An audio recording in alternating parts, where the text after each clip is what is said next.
Hello friends, welcome back to my channel. இன்னைக்கு டிஃப்ரெண்டான ஸ்டைல்ல ஒரு எண்ணெய் கத்திரிக்காய் குழம்பு எப்படி பண்றதுன்னு பார்க்கலாம். அதுக்கு தேவையான பொருட்கள்: ஒரு கைப்பிடி அளவு வறுத்த வேர்க்கடலை, 1.5 டேபிள்ஸ்பூன் வறுத்த எள்ளு, கொஞ்சம் கறிவேப்பிலை, 8 பல்லு பூண்டு, கொஞ்சம் கொத்தமல்லி, 1 டீஸ்பூன் கடுகு, 1 டீஸ்பூன் சீரகம், ஒரு சின்ன லெமன் சைஸ் புளி, 1.5 டேபிள்ஸ்பூன் மிளகாய்த்தூள், 1 டேபிள்ஸ்பூன் தனியாத்தூள், 2 டேபிள்ஸ்பூன் குழம்புத்தூள்,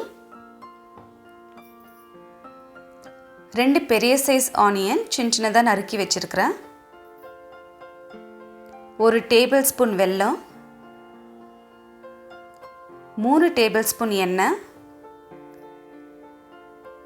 ஒரு 10 கத்திரிக்காய்,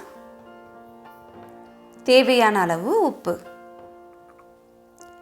இப்போது வறுத்த வேர்க்கடலையும் வறுத்த எள்ளையும் சேர்த்து கொஞ்சம் கொரன்னு அரைச்சி எடுத்துக்கலாம்.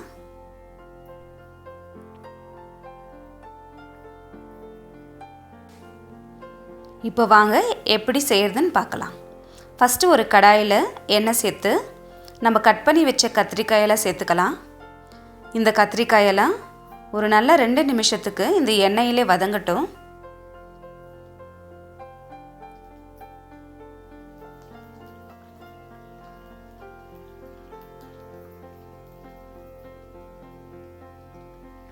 இப்போ கத்திரிக்காயெல்லாம் நல்லா வதங்கிடுச்சு, எடுத்துடலாம்.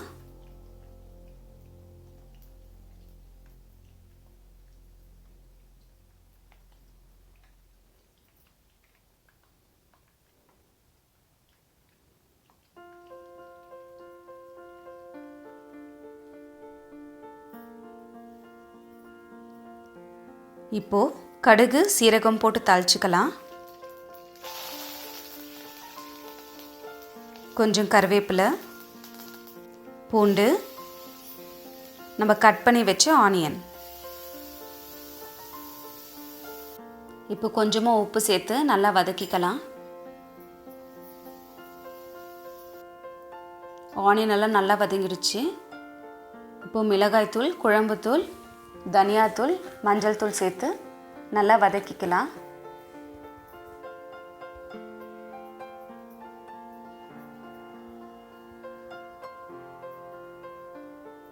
இதில் கொஞ்சமாக தண்ணி சேர்த்து ஒரு 30 செகண்டுக்கு இதை நல்லா வதக்கி எடுத்துக்கலாம்.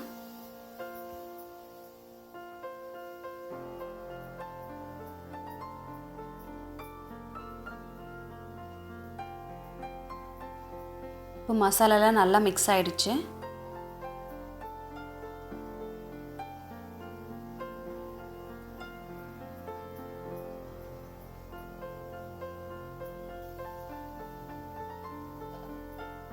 இப்போ நம்ம வறுத்து அரைச்சதை இதில் சேர்த்துக்கலாம்.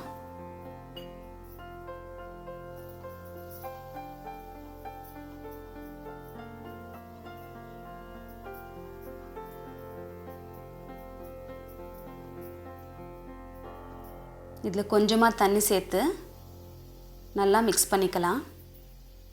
இதெல்லாம் ஒன்று சேர்ந்து வரட்டும்.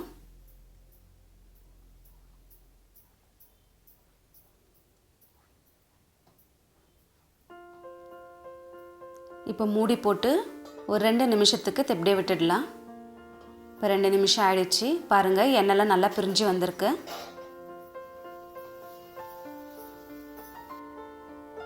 இப்போது ஃப்ரை பண்ண கத்திரிக்காவை இதில் சேர்த்துக்கலாம்.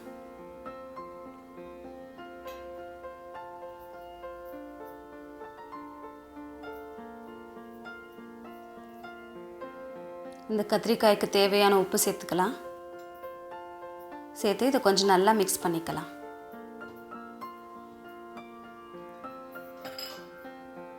ஒரு 2லேருந்து 3 நிமிஷம் வரைக்கும் இது நல்லா வேகட்டும்.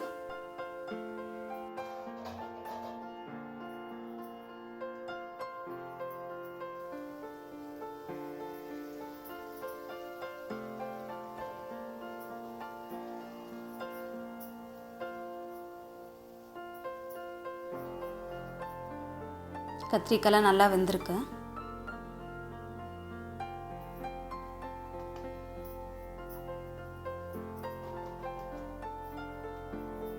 இப்போ நம்ம புளி தண்ணியை இதில் சேர்த்துக்கலாம்.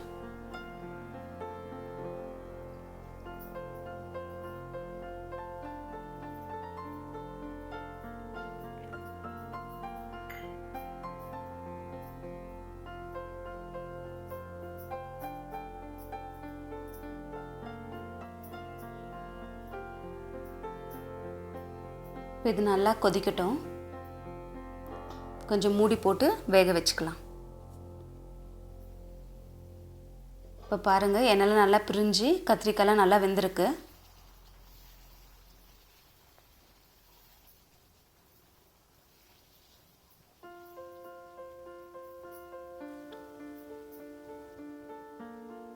இப்போ இதில் நம்ம வெல்லம் சேர்த்துக்கலாம்.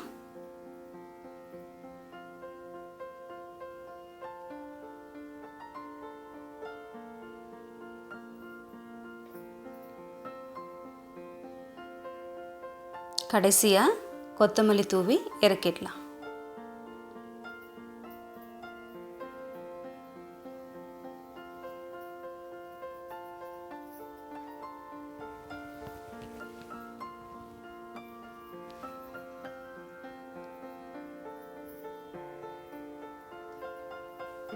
இப்போ பாருங்கள், ஒரு டிஃப்ரெண்ட்டான ஸ்டைலில் எண்ணெய் கத்திரிக்காய் ரெடி. இந்த ரெசிபியை கண்டிப்பாக ட்ரை பண்ணி பாருங்கள். டேஸ்ட் அட்டகாசமாக இருக்கும். இந்த எண்ணெய் கத்திரிக்காய் உங்களுக்கு பிடிச்சிருந்தா என் சேனலுக்கு லைக் பண்ணுங்கள், ஷேர் பண்ணுங்கள், சப்ஸ்கிரைப் பண்ணுங்கள். இதோடு நான் உங்களை அடுத்த வீடியோவில் சந்திக்கிறேன். அது வரைக்கும் நன்றி, வணக்கம்.